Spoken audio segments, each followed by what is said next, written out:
복음을 바르게 알고 믿고 복음에 합당한 생활을 하는 자가 되는 거예요. 신앙은 이겁니다.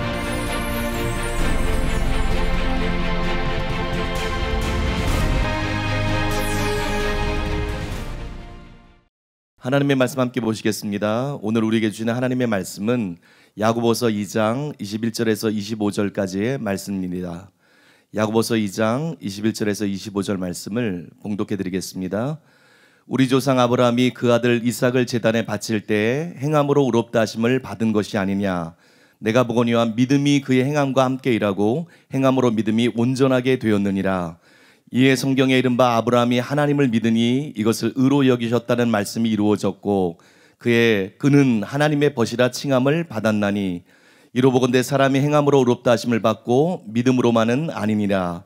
또 이와 같이 기생 라합이 사자들을 접대하여 다른 길로 나가게 할 때 행함으로 의롭다 하심을 받은 것이 아니냐. 아멘. 이제 담임 목사님께서 나오셔서 왜 이삭을 제단에 드릴 때 행함으로 의롭다함을 받았다고 할까라는 제목으로 하나님의 말씀 선포해 주시겠습니다. 오늘 말씀의 제목은 왜 이삭을 제단에 드릴 때 행함으로 의롭다함을 받았다고 할까. 22절 말씀이죠. 우리 조상 아브라함이 그 아들 이삭을 제단에 바칠 때 행함으로 의롭다함 받은 것이 아니냐. 이게 정말 난해구 중에 난해구거든요. 오늘이 이 구절의 의미를 정확하게 알려드리는 날이에요. 그래서 여러분들이 참 관심을 갖고 주의 깊게 들어주시기를 바라고요. 우리가 살피고 있는 것이 야고보서 2장 14절에 26절인데 이 단락에서 제일 어려운 부분이 뭐냐 그러면 우리가 읽은 21절에서 25절이에요. 이 21절에서 25절이 제일 어려운데 그 중에서도 가장 어려운 게 뭐냐면 제일 첫 번째로는 21절하고 그 다음에 24절입니다. 야고보서 2장 21절 우리 조상 아브라함이 그 아들 이삭을 제단에 바칠 때 행함으로 의롭다 하심을 받은 것이 아니냐. 자, 이게 왜 어렵냐 그러면 로마서 4장 2절 3절하고 문자적으로 정명 충돌하잖아요. 로마서 4장 2장 3절에서는 율법의 행위가 아니라 믿음으로 의롭다함 받는다 그렇게 말했는데 아브라함이 행함으로 의롭다함을 받았다. 이러니까는 로마서 4장에서 바울이 말한 거하고 완전히 반대가 되거든요. 그래서 해석하기가 굉장히 어렵습니다. 또 더 어려워지는 것은 이삭을 제단에 바칠 때 이 단서예요. 아니 어떻게 처음에 예수 믿을 때 의롭다함을 받는 게 아니라 이삭을 제단에 바칠 때 의롭다함을 받을 수가 있지? 이것 때문에 혼란이 일어나고 이 구절을 이해하는 게 굉장히 어려워요. 야고보서 2장 24절 이로 보건대 사람이 행함으로 의롭다 하심을 받고 믿음으로만은 아니니라. 이 구절도 이신칭의를 설명한 로마서 3장 28절과 정면 충돌을 일으킵니다. 여기서 보면 사람이 행함으로 의롭다함 받고 믿음으로만 아니다 이렇게 말했는데 로마서 3장 28절에 보면 그러므로 사람이 의롭다 하심을 받는 것은 율법의 행위에 있지 않고 믿음으로 되는 줄 우리가 인정하노라 그렇게 말했거든요. 그러니까 문자적으로는 완전히 정반대예요. 문자적으로 완전히 정반대이기 때문에 도대체 야고보가 여기서 왜 이런 말들을 하고 있나 이야기가 굉장히 어려워요. 해석하기가 너무 어렵습니다. 데이비즈라는 학자들 대부분이 이 구절을 신학을 위한 해석상의 최고 난제다 그렇게 말했어요. 제가 볼 때 이 두 구절은 서로 막상막하예요. 둘 다 해석하기가 너무 어려워요. 어려워도 심히 어렵습니다. 얼마나 이 구절들이 해석하기가 어렵냐 그러면 아직까지 이 구절들을 정확하게 해석한 학자가 없어요. 제가 주석들을 전부 읽어봤지만 이 구절들을 정확하게 해석한 학자가 한 명도 없어요. 또 유명한 강해집들도 많이 읽어봤지만 이 구절들을 정확하게 이해하고 정확하게 설교한 목사가 한 명도 없어요. 해석이 거의 불가능할 정도로 그렇게 어려운 구절이에요. 여러분 저에게도 이 구절은 너무 어려웠어요. 어려워도 너무 어려웠어요. 그래서 2년에 걸쳐서 3번의 시행착오를 겪었습니다. 나름대로 열심히 해석을 하고 해석했다고 생각했지만 제 해석이 3번이나 틀렸다는 거예요. 그러다가 하나님의 은혜로 최근에 4번째 겨우 해석하는데 성공할 수가 있었어요. 지금부터 그것을 여러분들에게 설명해 드릴 것인데 주의해서 잘 들어주시기를 바랍니다. 첫째로 따라해 보겠습니다. 댄 맥카트니의 견해에 장점과 단점. 맥카트니는 이 단락이 14절에 26절 이 단락이 임이나 아직의 칭의가 아니라 믿음의 행함이 따라야 함을 설명한 것이다. 이건 아주 정확한 지적이에요. 어떻게 의롭다함 받나 또 어떤 사람이 천국 들어가나 그걸 말한 게 아니라는 거예요. 여기서는 믿음은 어떤 믿음이어야 되나? 참 믿음은 어떤 믿음인가? 믿음에는 반드시 행함이 따라야 된다. 그걸 설명한 것이라고 말했어요. 실제로 내용을 읽어보면 행함이 있는 믿음을 설명한 것이죠. 그건 정확한 지적이에요. 그래서 제가 그 글을 읽고 참 강한 공감을 느끼고 감동을 받았습니다. 또 맥카트니는 왜 처음 믿을 때 의롭다함 받는 건데 아브라함이 이삭을 제단에 드릴 때 라합이 다른 길로 나가게 할 때 의롭다함을 받았다고 말하나. 이게 난제 중에 난제거든요. 이게 암만 생각해도 풀리지 않는 것인데 유대인들은 아브라함의 생애를 한 덩어리로 보았기 때문에 그래서 시간 차이는 아무런 상관이 없다. 그렇게 주장을 했어요. 저는 처음에는 이걸 받아들이지 않았어요. 그러다가 밤을 새웠어요. 밤을 새워가면서 연구하다가 새벽녘이 돼서 결국 그 말에 승복을 했어요. 그래서 그걸 받아들였어요. 제가 왜 그걸 받아들였냐 그러면 이 단락을 연구했지만 이 단락의 문맥을 정확하게 보지 못했어요. 이 단락의 문맥에 대해서 착각하고 있었어요. 그래서 맥카트니의 견해가 옳은지 알았어요. 그런데 맥카트니의 견해의 문제가 뭐냐? 맥카트니를 생각할 때 아쉬운 점이 있어요. 그러니까 임이나 아직의 칭의에 대해서 이 단락을 기록한 것이 아니다. 이건 정확하게 맞는데 조금만 더 나아가지.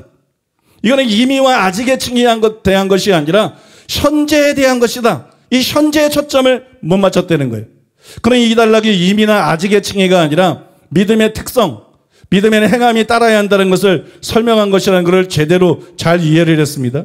그러나 이 단락이 단지 임이나 아직의 칭의가 아니라 그 사이에 현재의 믿음을 다루고 있다. 이 현재의 믿음을 다루고 있다는 것을 보지 못했어요. 그래서 이 단락이 단지 믿음의 특성을 설명한 것이라는 착각에 빠진 거예요. 그가 조금 더 나아가서 현재의 초점을 맞췄다면, 만일 현재의 초점을 맞췄다면 아브라함도 그렇고 라합도 그렇고 임이나 아직에 대한 얘기가 아니죠.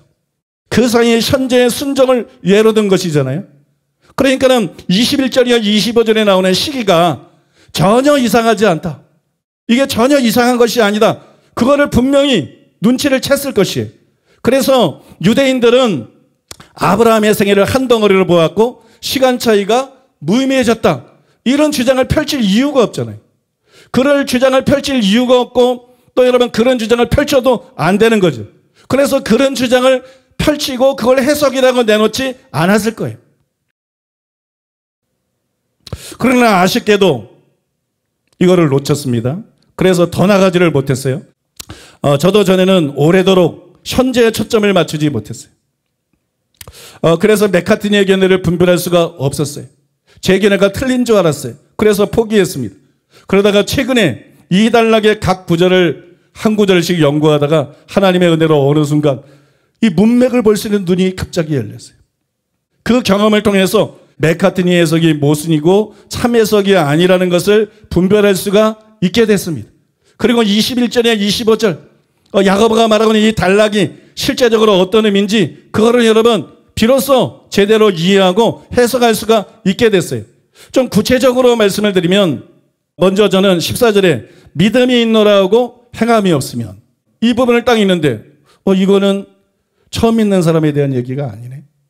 이미 믿는 신자들의 믿음에 관해서 말한 것이네. 크게 인식이 되더라고요. 또 여러분 많은 사람들이 행함이 없으면 무슨 이익이요? 이거하고 그 믿음이 너희 자를 구원하겠느냐? 이 두 가지 질문이 같은 뜻이라고 혼돈을 합니다. 그런데 이것이 정확하게 같은 뜻이 아니라는 거예요. 이 두 사이에는 미세한 차이가 있다는 것을 캐치를 했습니다. 전자는 원인인 거짓 믿음을 설명한 것이고 그 다음에 후자는 결과인 미래적인 구원을 받지 못한다는 뜻이라는 것을 간파할 수 있었어요. 그 결과 야고보가 이 단락에서 말하고 있는 게 뭐냐? 야고보는 이 단락에서 믿는 자에게 따라야 될 행함에 초점을 맞췄다. 바로 이 단락은 그것을 설명하고 있다. 행함이 없는 믿음은 헛것이고 그래서 우리가 반드시 행함 있는 믿음을 가져야 된다. 그것을 설명하고 있다는 것을 깨달을 수가 있었어요. 이거를 깨달았다는 게 여러분들이 의외일지도 모르겠어요. 그러나 이것이 이 단락을 해석할 수 있는 가장 중요한 키가 되었습니다. 또 저는 15절에 26절은 미래의 구원에 대해서 설명한 것이 아니라는 것을 깨달았습니다. 왜냐하면 14절 후반절에 구원하겠느냐 그랬어요. 무슨 뜻이죠? 그 믿음이 능히 자기를 구원하겠느냐? 그거는 그런 믿음으로 천국에 가겠느냐? 그런 뜻이에요. 그런 믿음으로 지옥을 피할 수 있겠느냐? 그런 믿음으로 천국에 들어갈 수 있겠느냐? 그런데 15절에 26절에 보면 천국에 가겠느냐? 이런 말이 한 번도 없어요. 그런 믿음으로는 지옥에 갈 수밖에 없다. 이런 말도 없어요. 천국도 안 나오고 지옥도 안 나오고 그런 내용이 전혀 안 나옵니다. 단지 어떤 내용이 나오느냐? 행함이 없는 믿음은 죽은 것이다. 행함이 없는 믿음은 죽은 것이다. 그러므로 반드시 행함 있는 믿음을 가져야 한다는 내용뿐이에요. 이것을 통해서 저는 야고보가 과거나 미래의 칭의를 다루고 있는 것이 아니라 그 사이에 현재에 초점을 맞추고 있다. 이 사실을 재확인할 수가 있었어요. 이게 진짜 문맥이구나. 14절에 26절을 우리가 해석할 때 절대로 놓치지 말아야 될 진짜 염두에 둬야 될 문맥이 뭐냐. 바로 이것이구나. 그래서 여러분 비로소 그것을 통해서 21절이나 25절을 정확하게 이해하고 해석할 수가 있었어요. 예, 두 번째로 설명해 드리고 싶은 것은 따라해 보겠습니다. 이 구절들에 나타나 있는 세 가지 난제와 그 해답. 우리가 지금 21절이나 25절을 다루고 있잖아요. 21절이나 25절을 다루고 있는데 이 21절이나 25절이 해석하기가 그렇게 어려운 이유는 세 가지 이유 때문에 그래요. 첫째로는 행함으로라는 말 때문에 행함으로. 믿음으로 의롭다 안 받는데 왜 행함으로 의롭다 안 받는다 그러나. 이 행함으로라는 말 때문에 이게 이신칭의하고 위배가 되기 때문에 굉장히 이달라기 어려워지는 거고요. 두 번째로는 그때라는 말 때문에 그래요. 처음 믿을 때 의롭다 안 받는 건데 왜 이삭을 제단에 드릴 때 그때 의롭다 함을 받았다 그러나. 그러니까 이게 너무 어려워지는 거예요. 그러면 세 번째 이유는 의롭다 하심을 받았다는 말 때문에 또 더 헷갈리는 거예요. 왜냐하면 지금 아브라함도 라합도 처음 믿을 때가 아니라 이미 믿고 난 후에 어떤 순종을 말하고 있는데 그때 의롭다함을 받았다는 말을 쓰니까 왜 이때 의롭다함을 받지? 그죠? 이런 문제가 생기는 거군요. 이 세 가지 이유 때문에 이 구절들을 해석하고 이 구절들을 이해하는 것이 굉장히 어려운 거예요. 그래서 이 구절들을 해석을 하려고 그러면 이해하려고 그러면 이 세 가지에 대한 답을 내놔야 돼. 이 세 가지를 풀어야 돼. 이 세 가지에 대한 답을 납득할 수 있는 답, 또 성경적으로 흠이 없는 답을 제시할 수 있어야 돼요. 그래야 그러면 해석이 되는 거예요. 특히 이 중에 제일 문제가 되는 건 뭐냐? 댄 맥카트니도 그렇고 왜 세계적인 세계자들의 학자들의 해석이 자꾸 빗나가느냐? 가장 큰 걸림돌은 뭐냐 그러면 의롭다 하심을 받은 것이 아니냐 이 문구예요. 다른 것도 다 어렵지만 제일 어려운 게 이거예요. 의롭다 하심을 받은 것이 아니냐? 여기서 다 멘붕이 되는 거예요. 아니 처음 믿을 때가 아닌데 마지막 때도 아닌데 심판 때도 아닌데 왜 여기서 의롭다 함을 받았다고 하지? 그러니까는 이 말의 의미가 무언지를 파악해야 되는 거예요. 그냥 우리가 말을 꾸며내고 어떤 논리나 개념을 만들어낸다고 해석이 아닙니다. 이 세 가지 때문에 해석이 어려운 것이기 때문에 이 세 가지에 대한 정확한 답을 제시할 수 있어야 돼요. 그래야 이 구절이 해석이 된 거예요. 그래서 이 시간에는 우리가 이 구절의 의미를 정확하게 여러분들에게 오늘 알려드리는 시간이에요. 오늘 설교만 다 들으면 이 단락에 대해서 여러분들이 확실하게 이해할 수가 있게 됩니다. 그래서 이 세 가지에 대해서 여러분들에게 답을 말씀드리겠는데 설명해 드리겠는데 첫째로 한번 따라해 보겠습니다. 첫 번째 난제 행함으로. 우리가 이 세 가지 난제에 대한 답을 얻으려면 방법이 뭐냐? 방법이 뭘까요? 우직하게 문맥만 봐야 돼요. 오로지 문맥만 봐야 돼요. 우직하게 이 성경의 문맥만 봐야 돼요. 그러면 이 문맥만 보면 뭐가 보여요? 이 단락이 현재의 믿음을 다루고 있다. 이게 보이잖아요. 그죠? 현재의 믿음을 다루고 있다. 이게 분명하죠? 그럼 우리가 처음에 예수를 믿어요.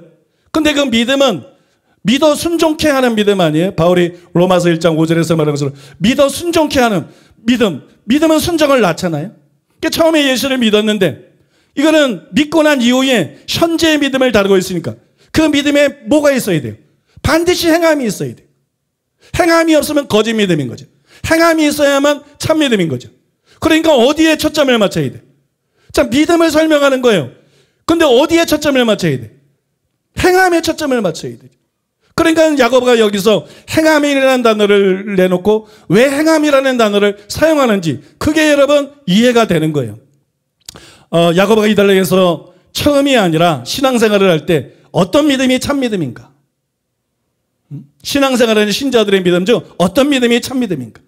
또 다 교회에 나와 있는데 하나님께서는 이 성도들 중에서 어떤 사람을 진짜로 의롭다고 하시나?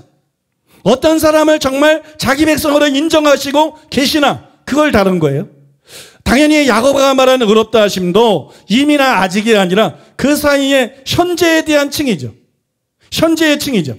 그런데 하나님이 요구하시는 조건이 조금씩 다릅니다. 먼저 우리가 처음 예수 믿을 때 받게 되는 임의의 칭의. 임의의 칭의 때는 어떻게 의롭다함을 받죠? 그렇죠. 율법의 행위가 아니라 믿음으로 받습니다. 우리는 율법의 행위가 아니라 믿음으로 의롭다함을 받아요. 근데 그 믿음 안에 뭐가 포함되어 있어요? 순종하고자 하는 의지가 포함되어 있어요. 이거는 로마서 6장 17절에서 마음으로 순종하여 우리가 구원을 받았다. 바울이 그렇게 말해요. 마음으로 순종하여. 몸의 순종은 그 뒤에 신앙생활 때 따르는 것이고 예수님을 임금과 주님으로 모셔드린 구주와 주님으로 모셔드리는 게 믿음이기 때문에 처음 믿을 때 우리가 마음으로 순종하고 마음으로 순복하고 그렇게 되거든요. 그러니까 그러면 바울이 말한 믿음은 율법 행위로 의롭다함 받는 게 아니라 믿음으로 의롭다함 받는 것인데 마음으로 순종하는 것을 포함하고 있는 믿음이에요. 그런데 이 마음으로 순종하고 믿음하고 바울이 분리시키지를 않았어요. 마음으로 순종하는 것까지 합해가지고 그걸 믿음이다 그랬어요. 율법 행위로 의롭다함 받는 것이 아니라 우리가 믿음으로 의롭다함 받는다. 마음의 순종을 포함해서 믿음이라는 단어를 사용했습니다. 그러니까 성경 그대로 우리는 뭐로 의롭다함 받느냐? 율법 행위가 아니라 믿음으로 의롭다함 받는 것입니다. 처음에는 율법 행위가 아니라 믿음으로 의롭다함을 받습니다. 그러면 아직의 칭의, 마지막 심판 때의 말 칭의는 그때 받는 칭의는 어떻게 의롭다함을 받죠? 심판날 하나님은 뭘 보시냐 그러면 믿음으로 이 사람이 의롭다함을 받았는데 그 이후에 믿음으로 살고 끝까지 그 믿음을 지켰나? 그거를 보세요. 이 사람이 믿음으로 살고 끝까지 그 믿음을 지켰나? 바울의 고백에 그것이 분명히 나타나 있습니다. 디모데후서 4장 6절이야 8절인데 제가 주요 부분만 읽으면 나는 선한 싸움을 싸우고 나의 달려갈 길을 마치고 믿음을 지켰으니 이제 후로는 나를 위하여 의의 면류관이 예비되었으므로. 바울이 뭐라 그랬습니까? 결국 믿음을 지켰다 그랬어요. 여기 바울이 말한 것처럼 선한 싸움을 싸우고 달려갈 길을 마치고 그래도 믿음을 못 지켰다. 그러면 소용이 없어요. 그냥 지옥입니다. 선한 싸움을 싸웠든 달려갈 길을 마쳤든 목회를 했든 선교를 했든 전도를 많이 했든 그냥 지옥입니다. 근데 믿음을 지켰어요. 그래서 뭘 주신다 그랬어요? 의의 면류관이 예비되어 있다. 많은 학자들이 이 의의 면류관을 칭의를 말한다. 그렇게 해서 정확한 해석입니다. 그래서 그 뒤에 보면 이 바울은 위대한 종인데 내게만 주시는 것이 아니라 주의 나타나심을 사모하는 모든 자들에게 의의 면류관을 주실 것이다.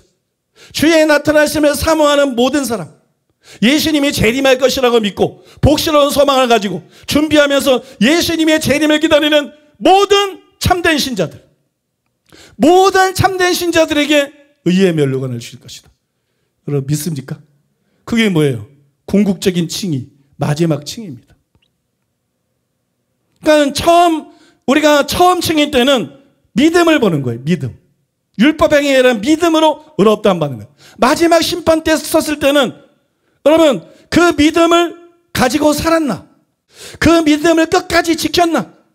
배교를 안 할 뿐만 아니라 행함 있는 믿음을 끝까지 지켰나? 믿습니까? 끝까지 그런 믿음으로 살았나? 그걸 보는 거예요. 이처럼 하나님은 심판날 믿음을 끝까지 지켰나를 보십니다.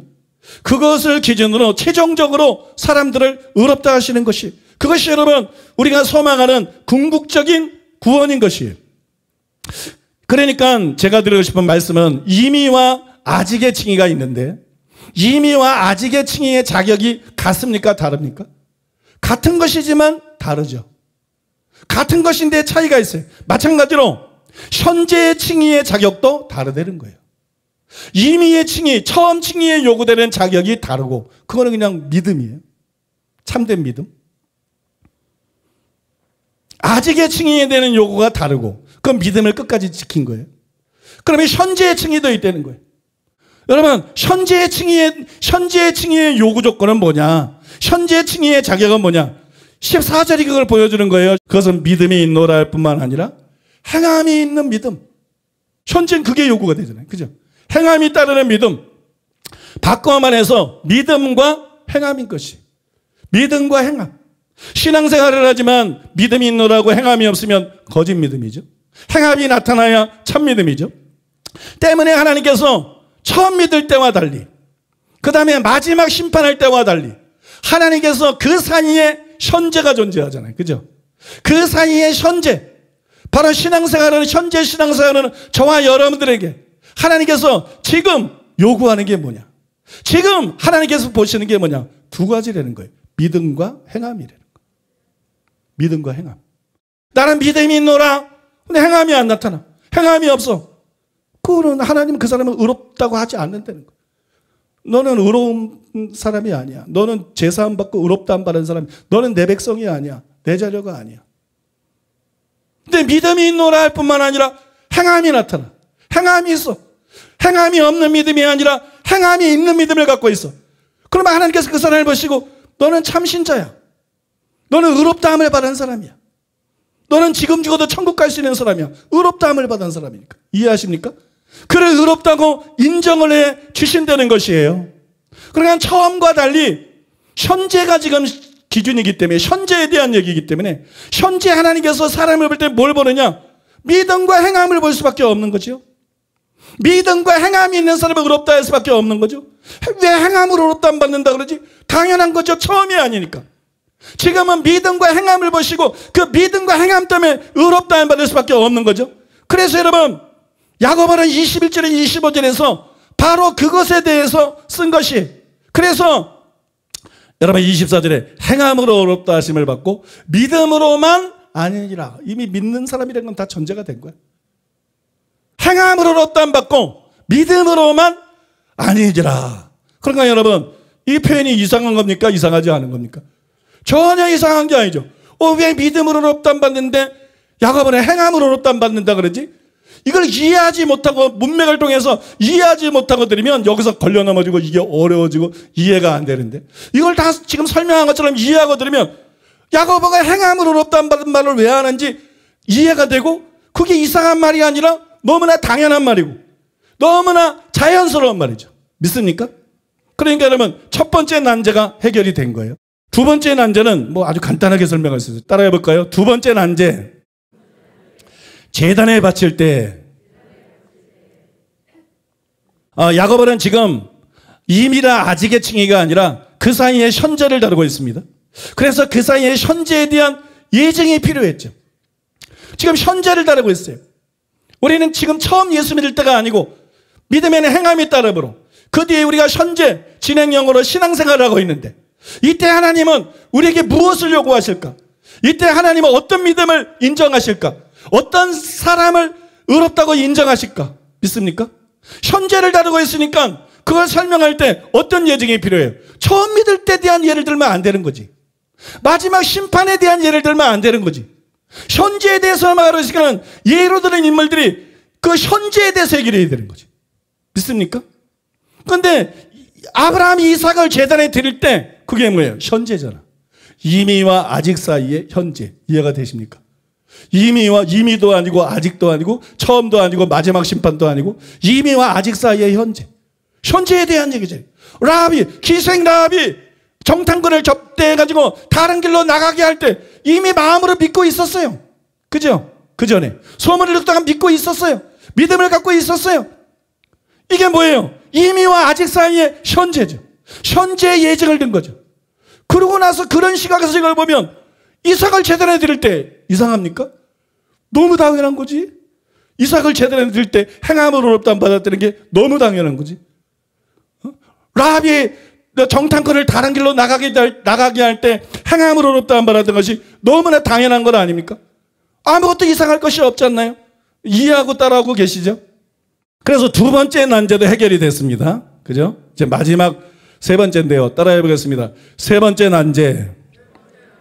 의롭다 하심을 받은 것이 아니냐? 이게 세 번째 난제. 이 문제는 뭐냐 그러면 의롭다 하심이에요. 문맥을 우리가 우직하게 보아도 의롭다 하심을 이해하는 것은 쉽지가 않습니다. 왜 여기서 의롭다함이라는 단어를 썼지?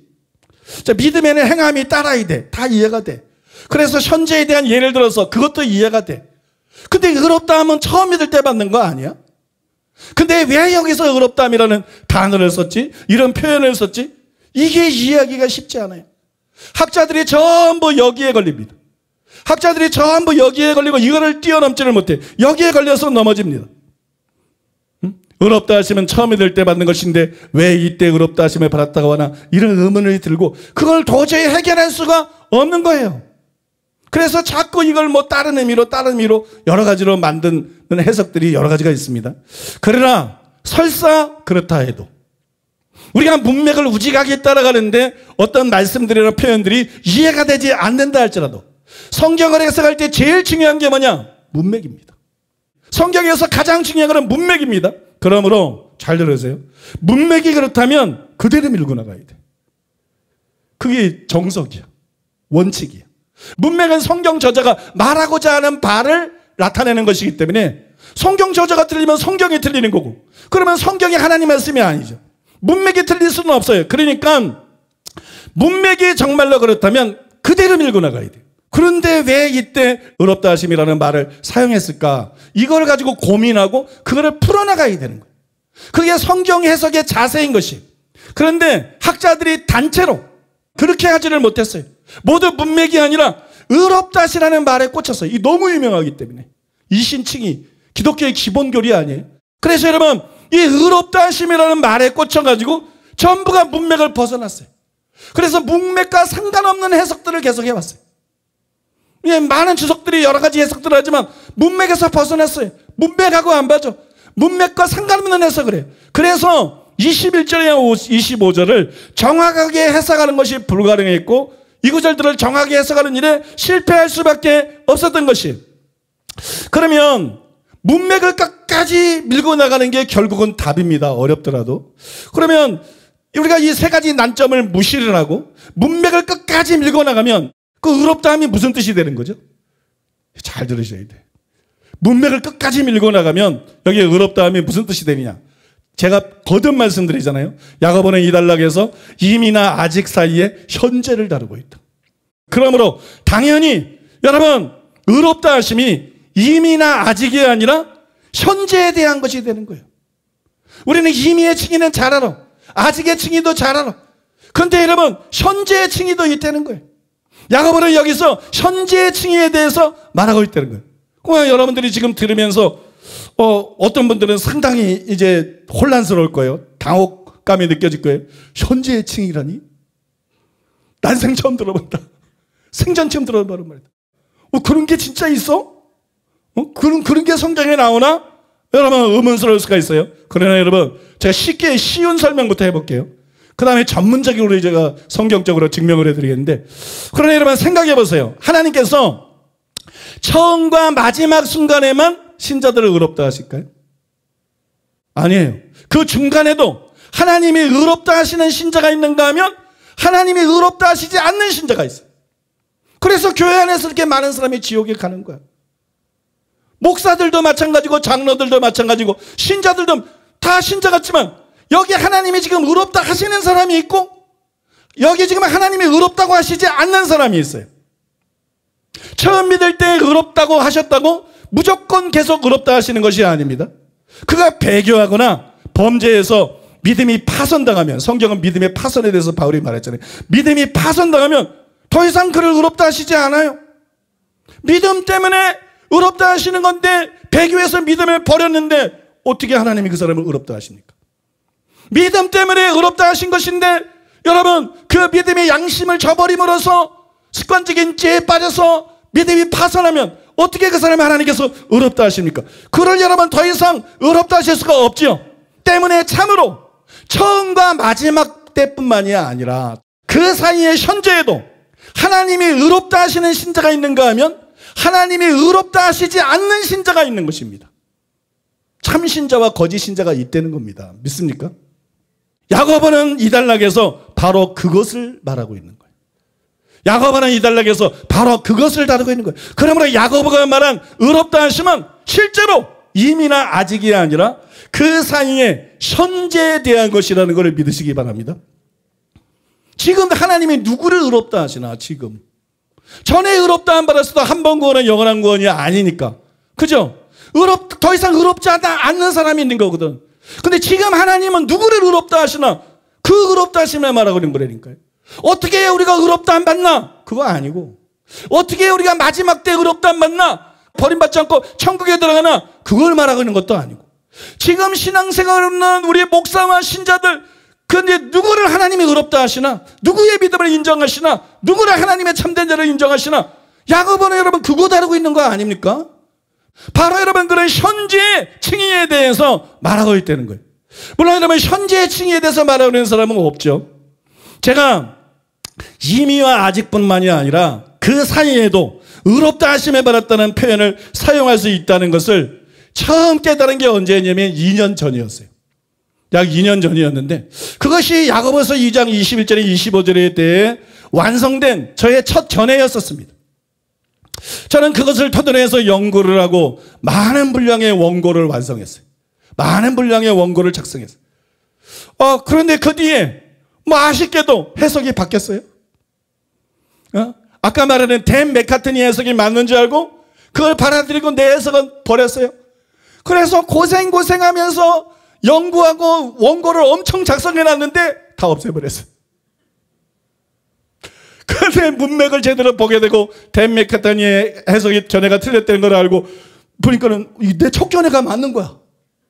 내가 문맥을 제대로 못 봤기 때문에 이거 분별을 못한 거야. 야고보의 의도를 간파를 못해가지고 분별을 못한 거야. 근데 원고는 다 날라갔어. 원고는 다 날라갔어. 그리고 원고는 다 삭제해버리고 간단히 요약한 것만 남겨놨는데 그거라도 읽어드리겠습니다. 아브라함은 창세기 12장에서 처음으로 믿었습니다. 그러나 성경은 15장에서 의롭다함을 받은 것처럼 쓰고 있습니다. 그래서 이런 의문이 생깁니다. 아브라함은 12장에서 회심했는데 왜 15장에서 의롭다함을 받았다고 쓰여있지? 이 의문과 함께 제가 깨달은 것이 있습니다. 첫째, 하나님은 항상 믿음을 의로 여기신다는 것입니다. 즉 믿음을 보시되 현재의 믿음을 보시고 그것을 의로 여기신다는 것입니다. 둘째, 처음 믿을 때뿐 아니라 그 후로도 믿음을 의로 여기셨다는 표현이 가능하다는 것입니다. 왜냐하면 아브라함은 창세기 12장에서 의롭다함을 받았는데 모세는 창세기 15장 6절에서 의롭다함을 받은 것처럼 썼기 때문입니다. 그런 표현이 가능하니까 그렇게 하는 거 아니에요. 로마서 4장에도 이것을 뒷받침하는 내용이 납니다. 21절 22절 약속하신 것을 또한 능히 이루실 줄을 확신하였으니 그러므로 그것이 그에게 의로 여겨졌느니라. 그게 칭의죠. 믿음을 의로 여기시는 거. 그래서 우리를 의롭다 하시는 거. 그게 칭의잖아요. 이것은 창세기 15장이 아니라 21장의 아브라함의 믿음을 가리킵니다. 햇수로 무려 14년에서 15년 후의 일입니다. 그런데 그때의 믿음을 다루면서 그것이 의로 여겨졌다고 했습니다. 때문에 저는 처음 믿을 때뿐 아니라 믿음으로 사는 언제든 의롭다함이라는 표현을 사용하는 것이 가능하다는 것을 알았습니다. 또 이것이 사실일 경우 야고보서 2장 21절이 자연스럽게 이해되고 깔끔하게 풀린다고 생각했습니다. 물론 이것은 저의 독창적이고 새로운 주장입니다. 하지만 성경적인 많은 증거가 있는 믿을 수 있는 견해이기도 합니다. 먼저 아브라함의 경우 그가 믿고 의롭다함을 받은 것은 창세기 12장입니다. 그런데 15장 6절에서 의롭다함 받은 것처럼 쓰여 있습니다.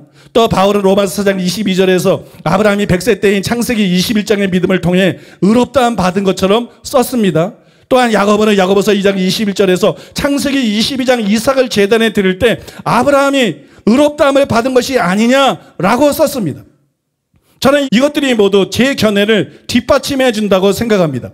이 외에도 라합은 정탐꾼을 다른 길로 가게 하기 전 이스라엘의 소문을 들었을 때 믿었고 의롭다함을 받았습니다. 그런데도 야고보는 이렇게 썼습니다. 희생 라합의 사자들을 접대하여 다른 길로 나가게 할 때 행함으로 의롭다함 받은 것이 아니냐? 역시 처음 믿을 때가 아니라 그 후인데도 그때 의롭다함을 받았다고 했습니다. 또 바울은 로마서 4장에서 아브라함뿐 아니라 다윗의 회개시를 인용했습니다. 그런데 다윗은 그 훨씬 전에 믿고 의롭다함을 받은 사람입니다. 또한 바울은 믿음으로 의롭다함을 받는다는 것을 설명하기 위해서 하박국 2장 4절을 인용했습니다. 그런데 그 구절에 나오는 의인은 처음 믿는 자가 아닙니다. 신실한 신앙인입니다. 그래서 저는 하나님이 믿음을 의로 여기시고 현재의 믿음이 중요하기 때문에 처음 믿을 때나 마지막 심판 때뿐 아니라 언제든 믿음으로 살고 행할 때 그때 의롭다함을 받았다는 표현을 쓰는 것이 가능하다는 것을 알았습니다. 여기서 묻겠습니다. 하나님께서 무엇을 의로 여기십니까? 믿음입니다. 그런데 아브라함의 세계 중 믿음이 가장 두드러지게 나타난 때가 언제입니까? 맨 처음은 창세기 12장에 하나님의 부르심에 응답할 때입니다. 그 다음이 15장이고 또 그것보다 극명하게 나타난 것이 22장입니다. 11에서 11장 17절 아브라함을 시험을 받을 때 믿음으로 이삭을 드렸으니 믿음이 드러난 거죠. 강력한 믿음. 그래서 야고보가 믿음을 설명하면서 뒤에 두 사건을 예로 든 것입니다. 또한 믿음을 의로 여기셨다는 것이 곧 의롭다함이기 때문에 이때 의롭다함을 받았다고 쓴 것입니다. 여러분 이해가 되십니까? 이게 2년 전에 깨달은 남아있는 요약이에요. 우리는 의롭다함 그러면 처음 믿을 때 의롭다함 받았다는 말을 당연히 쓴다고 생각하고 그 다음에 마지막 심판 때 그죠? 마지막 심판 때 또 의롭다함을 받는다는 표현을 쓸 수 있다는 걸 다 알아요. 근데 현재에 대해서는 그 표현을 쓸 수 없다고 생각합니다. 근데 그게 아니라는 거예요. 성경을 자세히 보니까 처음 믿을 때도 아니고 마지막 심판 때도 아닌데 그죠?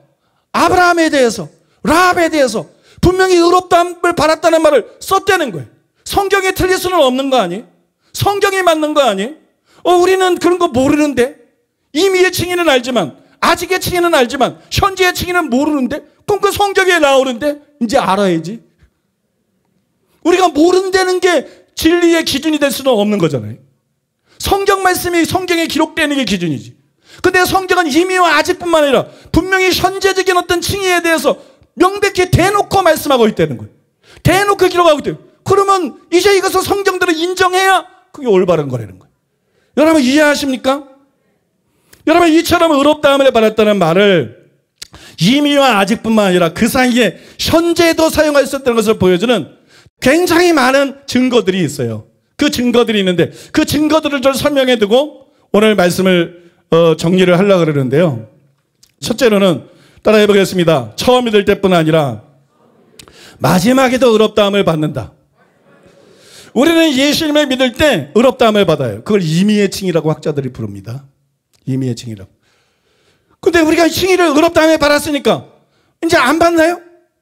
아니요, 우리는 마지막 심판 때 또 아직의 의롭다함을 받아요.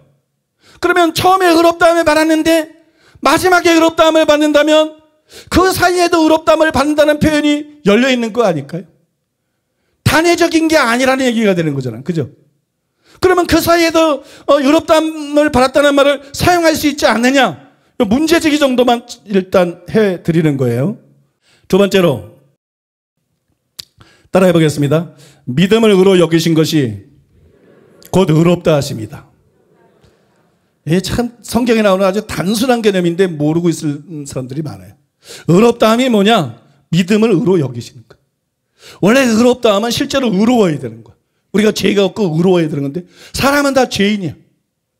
그래서 예수님이 죄를 짊어지고 가셨고 믿는 자들이 이제 예수님을 믿으면 그 예수님의 피공로로 우리의 죄를 용서받을 수 있기 때문에 그죠? 그래서 우리의 믿음을 의로 여기시는 거예요. 우리가 의롭지 않은데 우리의 믿음을 의로 여기시는 거예요. 성경에 보면은요 이 의롭다함에 대해서 두 가지 표현이 나오는데 믿음을 의로 여기셨다. 창세기 15장 6절에 이렇게 나오죠. 믿음을 의로 여기셨다. 또 하나는 뭐냐면 믿음으로 의롭다함을 받았다. 여러분 이게 같은 말이에요. 두 가지 표현이 나오는데 믿음을 의로 여기신 결과가 의롭다 하심이니까. 하나님의 믿음을 의로 여기셨기 때문에 죄인인 우리를 의롭다고 하시는 거예요. 믿습니까? 그래서 여러분 이거는 서로 같은 뜻입니다. 로마서 4장 2절과 3절도 그것을 뒷받침해 주는데 왜냐하면 거기서 의롭다 하심하고 의로 여기신다는 말씀이 같은 뜻으로 동의어로 쓰였기 때문에 이게 같은 뜻입니다. 그런데 로마서 4장에 보면 하나님께서 창세기 15장 6절뿐만이 아니라 아브라함의 100세 때의 믿음도 의로 여기셨다고 쓰여 있습니다.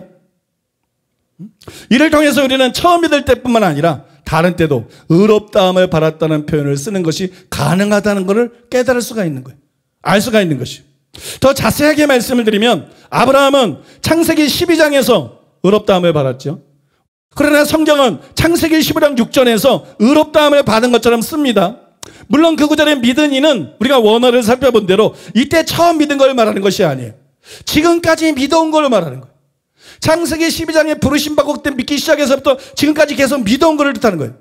그러나 이 믿은이라는 말에서 우리가 좀 더 알아야 될 게 뭐냐면 여러분 그때 4절에서 5절에서 하나님이 약속한 것을 믿은 것도 이 믿은이에 포함되어 있다는 거예요. 앞에서부터 지금까지 믿은 것을 말하는 거지 앞에 믿음만을 뜻하는 것은 아닙니다. 앞에 믿음만을 뜻하는 것이 아니고 창세기 12장뿐만 아니라 창세기 15장 그때의 믿음도 말한 거예요. 바로 6절인데 4절과 5절에서 하늘의 별들을 보여주시면서 네 후손이 이 같으리라 그 약속의 말씀을 그때 믿은 거예요. 그러니까 여지껏 믿어온 것이지만 그때의 믿음도 거기에 포함이 되어 있는 거예요. 그래서 믿음을 의로 여기셨다는 것은 창세기 12장에서 아브라함이 처음 믿을 때 그의 믿음을 의로 여기시고 그를 의롭다 하셨다 이런 의미가 기본으로 깔려 있는 거고 그 다음에 믿음을 의로 여기셨다는 말씀 안에는 지금도 아브라함이 내 약속을 믿었는데 그 믿음을 나는 의로 여긴다. 그러니까 그때 의롭다함을 받았다는 말도 가능한 거예요. 로마 4장에서 우리가 율법에 아니라 믿음으로 의롭다함 받는다. 이거는 설명해서 여러분 바울이 처음 믿은 때인 창세기 12장을 인용하지 않고 15장을 인용했지만 그래도 정당한 것입니다. 왜냐하면 하나님은 과거의 믿음뿐만 아니라 아브라함의 그때 현재의 믿음을 의로 여기시고 의롭다 하신 것이기 때문에 여러분 믿습니까? 그러니까 여러분 생각해 보세요. 이때 의롭다함을 사용할 수 있어요 없어요? 처음뿐만 아니라 이때도 의롭다함 받았다 이 말을 사용할 수가 있습니까 없습니까? 성경이 실제로 사용을 한 것이에요. 모세도 바울도 이해가 되십니까? 여러분 모세도 바울도 여러분 다른 시기에 믿음으로 의롭다함 받았다는 말을 사용한 거예요. 처음이란 개념만 아니면 이때 의롭다 하심을 받았다 이 말을 얼마든지 사용할 수가 있다는 얘기입니다. 여러분 로마서 4장 17절이나 22절도 마찬가지입니다. 이때는 100세 때의 믿음이에요. 이때는 100세 때의 믿음. 17절에 21절에 볼 때 100세 때의 믿음이 이미 분명합니다. 그런데 하나님께서 그때의 믿음을 또 의로 여기셨어요. 그때의 믿음. 자기 몸이 죽은 것 같은 거 아마 이거는 100세 때잖아. 그 믿음을 의로 여기셨어요. 이를 통해서 우리는 의롭다함 받았다는 표현을 이미와 아직뿐 아니라 그 사이에도 사용할 수 있다는 것을 확실히 알 수가 있습니다. 세 번째로 따라해 보겠습니다. 하나님은 항상 현재의 믿음을 의로 여기신다. 하나님은 항상 현재의 믿음을 의로 여기신다. 하나님은 믿음을 의로 여기세요. 그게 의롭다함이에요. 하나님은 믿음을 의로 여기십니다. 그런데 하나님께서는 현 상태를 보십니다. 처음 믿었다고 그럴 것이 아니에요. 하나님은 그 뒤에 현 상태를 보십니다. 항상 현재의 믿음을 보시고 그것을 의로 여기십니다. 내가 옛날에 믿었어도 현재의 믿음이 배교했거나 현재의 믿음이 범죄에 빠져서 파산했으면 더 이상 그 믿음을 하나님이 인정하는 참 믿음이 아니고 하나님은 믿음을 의로 여기시는데 더 이상 우리를 의로 여기시지 않고 그래서 의롭다함이 취소가 되고 그 사람들은 멸망을 받습니다.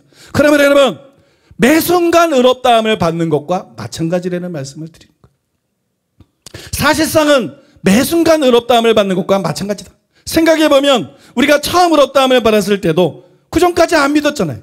바로 전까지 안 믿었잖아요. 근데 그때 믿었기 때문에 의롭다함 받은 거 아니에요? 우리가 처음 믿을 때도 여러분 하나님께서는 현재의 믿음을 보셨다는 거예요. 우리의 과거를 보지 아니하시고 우리의 현재를 보시고 우리의 현재의 믿음을 보셨다는 거예요. 그 첫 순간에도 현재의 믿음을 보시고 여러분 그 후로도 마찬가지 그 후에도 하나님은 계속 우리의 현재를 보시는 거예요. 하나님은 과거, 현재, 미래 모두 믿음을 보십니다. 그때마다 믿음을 보시니까 바로 현재의 믿음을 보시고 그 믿음을 의로 여기시는 거예요. 처음에는 믿느냐를 보십니다. 복음을 지시고 믿느냐를 보십니다. 마지막에는 그 믿음을 지켰느냐 이렇게 물으시고 그 믿음을 지켰느냐 그 현재는 너는 그 믿음으로 살고 있느냐 너는 그 믿음으로 살고 있느냐? 그래서 믿노라 할 뿐만 아니라 행함이 너의 삶 속에 분명히 나타나고 있느냐? 하나님은 항상 믿음을 보세요. 처음에는 너는 믿었느냐? 마지막에는 너는 믿음을 끝까지 지켰느냐? 그 현재는 너는 그 믿음으로 살고 있느냐? 너는 그 믿음으로 살고 있느냐? 항상 믿음을 보시죠. 하나님은 언제나 믿음을 보시고 믿음을 의로 여기십니다. 그것이 의롭다함입니다. 그러면 여러분, 이미나 아직에만 의롭다함이라는 말을 사용할 수 있는 게 아니라는 거예요. 하나님이 항상 과거, 현재, 미래 항상 우리 믿음을 보세요. 그 다음에 그 믿음을 의로 여기세요. 그게 의롭다함이에요. 야고보가 옳은 것이에요. 아브라함이 그 아들 이삭을 제단에 드릴 때 바로 그때 의롭다함 받은 것이 아니냐. 기생 라합이 사자들을 접대하여 다른 길로 나가게 할 때 바로 그때 의롭다함 받은 것이 아니냐. 처음 의롭다함에 대해서 말하면 여러분, 야고보는 이단입니다. 우리는 행함으로 의롭다함 받고 믿음으로만 아니라 이단이죠. 그러나 처음 의롭다함을 말하는 게 아니기 때문에 바울이 말한 이 신칭의 진리를 야고보가 조금 더 건드리거나 훼손한 것이 아니에요. 처음 믿을 때가 아니라 믿고 난 이후에 현재에 대한 것이기 때문에. 야고보가 우리가 어떻게 예수 믿고 구원받으시나 그 얘기했나요? 믿고 있는 현재 우리는 어떤 믿음을 가져야 되나? 하나님이 어떤 믿음을 인정하시나? 하나님은 어떤 목사, 어떤 장로, 어떤 권사, 어떤 신자를 참 신자고 의롭다함 받고 하나님의 자녀고 천국 백성이라고 인정하시나? 당연히 여러분 믿음과 행함이 있는 자죠. 믿습니까? 마태복음 7장 21절에 나온 것처럼 주여 주여 여기 믿음이 있다는 거지. 그것만 가지고는 지옥이다. 아버지의 뜻대로 자리에 들어가리라. 삶 속에서 행함이 나타나야 된다는 거예요. 참 내 믿음을 가져야 된다는 거예요. 여러분 믿습니까? 그러니까 이미나 아직뿐만 아니라 현재에도 의롭다함이라는 말을 사용할 수 있어요, 없어요? 있는 거죠. 마지막 네 번째로 여러분 따라해 보겠습니다. 성경이 이미와 아직 사이에 의롭다함을 받았다는 표현을 사용하였다. 이건 뭐 결정적이지 않나요? 바울도 마태도 다른 성경자들도 뭘 이렇게 예수님에 대해 증거하거나 하면서 성경에 일렀으되 그럼 끝난 거야. 여러분 성경이 뭐라고 말하느냐? 성경에서 야고보는 이미와 아직이 아니라 그 사이의 현재를 상대로 의롭다 하심을 받았다는 표현을 사용했습니까? 안 했습니까? 했잖아요. 왜 그랬을까요? 그럼 왜 그런 표현을 사용했을까요? 그런 표현을 사용하는 것이 정당하니까. 그런 표현을 사용하는 것이 성경적이니까. 그런 표현을 사용하는 것이 옳은 것이니까. 야고보가 잘못했다고 생각하세요? 야고보를 통해서 야고보서를 쓴 성경을 쓴 성령님이 잘못했다고 생각하세요? 그럴 수 없죠. 성경이 옳은 것이에요. 저는 아직의 칭의에 대한 간접적인 구절들은 덜었지만 직접적인 구절, 직접적인 표현은 로마서 2장 13절 뿐이라고 알고 있습니다. 거기 보면 이렇게 되어 있어요. 하나님 앞에서는 율법을 듣는 자가 의인이 아니요 오직 율법을 행하는 자라야 의롭다함을 받으리니. 근데 하나님 앞 이게 문맥을 보면 심판대 앞에 선 걸 말하는 거예요. 그러니까 이게 임의의 칭의가 아니야. 아직의 칭의야. 심판대는 행위 심판이야. 행위 심판. 우리가 처음에는 믿기만 하면 의롭받는 거야. 행위 심판이 아니야. 믿습니까? 근데 여러분 심판대는 행위 심판이야. 그러니까는 하나님 앞에서는 율법을 듣는 자가 아니라 그것을 지켜 행하는 자의 의롭다함을 받는다. 이게 아직의 칭의야. 마지막 칭의에 대해서 말하고 있는 얘기예요. 그러니까 아직의 칭의를 이렇게 직접적으로 표현하고 있는 것은 로마서 2장 13절 한 절뿐이라는 거예요. 그런데도 모든 학자가 아직의 칭의를 인정하잖아요. 모든 학자들이 아직의 칭의를 인정합니다. 그런데 여러분 이미와 아직 사이에 믿음과 행함을 보고 의롭다 하신다는 이런 현재의 칭의는 야고보서에만 봐도 야고보서 2장만 봐도 3번이에요. 아브라함이 그때 행함으로 없던 거예요. 라합이 그 다음에 우리가 행함으로 없다고 믿음으로만 아니라 야고보서에만 3번 나와요. 또 로마서 4장에 나오는 각각 다른 시기에 아브라함의 믿음을 의로 여기셨다는 것도 여기가 추가가 돼야 되죠. 왜냐하면 둘 다 창세기 12장이 아니라 그 후의 시기에 대한 것이고 두 곳에서 모두 의로 여기셨다는 것이 의롭다함을 받았다는 말과 동의어로 사용이 되고 있기 때문에 이게 다 증거가 되는 거예요. 그죠? 이해하고 듣고 계시죠? 그래서 여러분 이것만 해도 몇 번이에요? 5번이잖아요. 아직의 칭의한 직접적인 구절은 한 구절밖에 없는데 여러분 그 현재의 칭의에 대한 말씀은 성경에 5번이라는 거예요. 그런데도 왜 이걸 인정하지 않나요? 성경에 대해서 그동안 우리가 무지했던 거 아닌가요? 교수들이, 학자들이, 목사들이 무지했던 거지. 왜 성경에 이렇게 나오는 얘기를 인정하지 않나요? 성경이 우리 생각과 다르면 우리 생각을 바꿔야죠. 그죠? 여러분, 성경을 바꾸려고 하면 안 되죠. 당연한 말이죠. 그런데 왜 사고의 틀을 깰 생각을 하지 않고 이미와 아직의 칭이라는 프레임에 갇혀서 거기에 맞추어서 이 단락을 해석하려고 합니까? 솔직히 말해서 여러분, 제가 이런 해석들을 쭉 하기 전에 먼저 여러분들에게 설명해 드린 게 세계적인 학자들의 그 중에서 가장 뛰어난 4가지 견해를 소개해 드렸잖아요. 그 4가지 견해가 뭐예요? 다 성경 바꾸려고 하는 거예요. 성경의 표현 그대로 남겨두면은 아까 말한 3가지 때문에 이해가 안 가고 답이 없는 거예요. 그러니까 이건 그런 뜻이 아니야, 이건 그런 뜻이 아니야. 전부 성경을 바꾸려고 한 거 아닙니까? 그래 여러분, 전부 성경의 문자를 바꾸고 성경의 의미를 바꾸고 그러면 그것을 해석이라고 내놓은 것이거든요. 그러니까 여러분, 이런 시도 자체가 잘못됐다는 거예요. 솔직히 말해서 저는 칭의의 의미와 아직이 있다는 것도 어렸을 때는 물론이고 목회를 하면서 오랫동안 몰랐어요. 여러분, 오금동에 와서 비로소 알게 됐어요. 옛날에는 모두 임의의 칭의만 알고 있었고 아직의 칭의라는 개념 자체가 없었어요. 말도 들어본 적도 없어요. 그러다가 성서신학자들이 연구하고 책을 출판해서 아직의 칭의가 있다는 것이 드러나고 그것이 성경적이기 때문에 전 세계로 퍼졌고 지금 거의 모든 학자들과 목회자들이 인정하고 있지 않습니까? 그러므로 처음 듣는다, 생소하다, 그래서 펼쳐가면 안 된다는 거예요. 익숙한 것도 비성경적인 것만 버려야 되는 것이고 생소하고 처음 듣는 것도 성경적이만 받아들여야 되는 거예요. 성경 외에는 절대적인 권위가 없는 것이에요. 그러니까 생소하다는 이유로 펼쳐가면 안 되고 처음 듣는 것도 성경적이면 받아들여야 됩니다. 현재의 칭의도 있다는 것을 여러분 모두 인정하고 받아들이게 되시기를 바랍니다. 자, 이제 결론을 말씀드리겠습니다. 제가 설명해드린 이 3가지를 염두에 두고 3가지 설명해드렸잖아요. 이 3가지 난제에 대한 해답을 염두에 두고 여러분, 문제가 되는 21절과 24절, 25절을 한번 읽어보세요. 근데 문제가 생겼어. 다 잊어버렸어. 그래서 그 3가지가 뭔지 핵심을 간단하게 말씀드리면, 첫째로 이 단락은 믿고 있는 신자들에 대한 것이고 믿음에는 반드시 행함이 따라야 된다. 그러므로 야고보가 행함을 들고 나온 것이 조금 더 이상한 것이 아니다.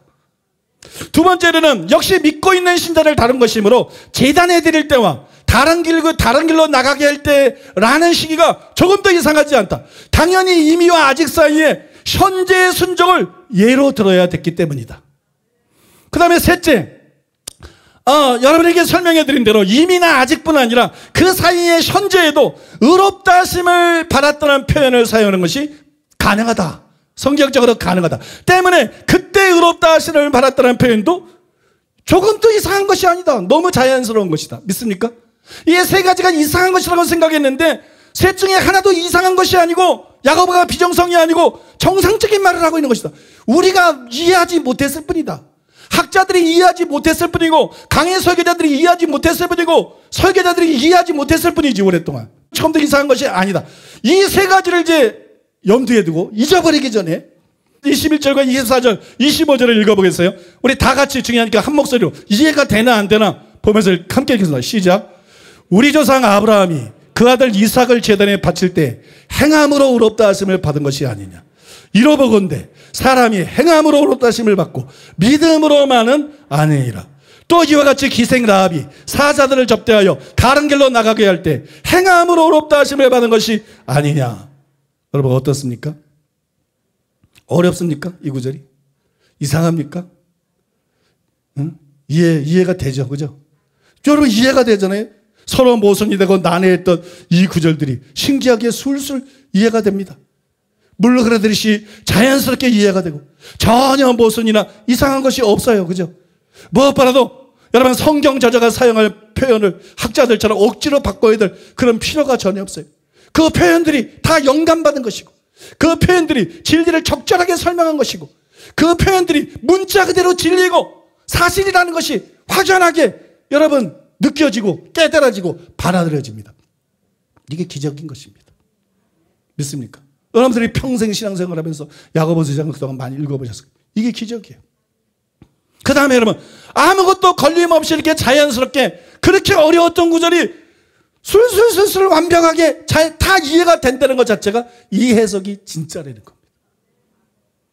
이게 맞다고 강요하는 게 아니에요. 읽어보니까 맞는 거예요. 들어보고 성경을 읽어보니까 야고보가 무슨 말을 하고 있는 것인지, 이게 무슨 뜻인지, 그리고 표현 하나하나가 얼마나 적절한 것인지 믿습니까? 표현 하나하나가 얼마나 적절하고 얼마나 합당한 것인지, 그리고 얼마나 우리 신자들에게 사활적으로 중요한 보배로운 진리를 담고 있는 것인지 알 수 있는 것이. 사랑하는 여러분, 믿음이 있노라는 거 소용없어요. 과거 소용없어요. 과거 여러분이 어떻게 회심했고 어떻게 믿었고 어떻게 기도했고 어떻게 다 소용없어요. 중요한 것은 현재입니다. 하나님은 현재를 보십니다. 하나님은 여러분을 보시지 않습니다. 하나님은 현재 여러분 믿음을 보십니다. 너의 믿음은 어떤 믿음이냐? 믿음이 있노라는데 행함 없는 믿음이냐? 그러면 나는 너를 모른다. 너의 믿음은 어떤 믿음이냐? 믿음이 있노라고 행함이 있는 믿음이래. 여러분 믿습니까? 행함이 있는 믿음. 그 행함 안에 야고보서 2장 14절 16절 살펴봤잖아요. 그 행함 안에 첫째로 사랑이 있어요.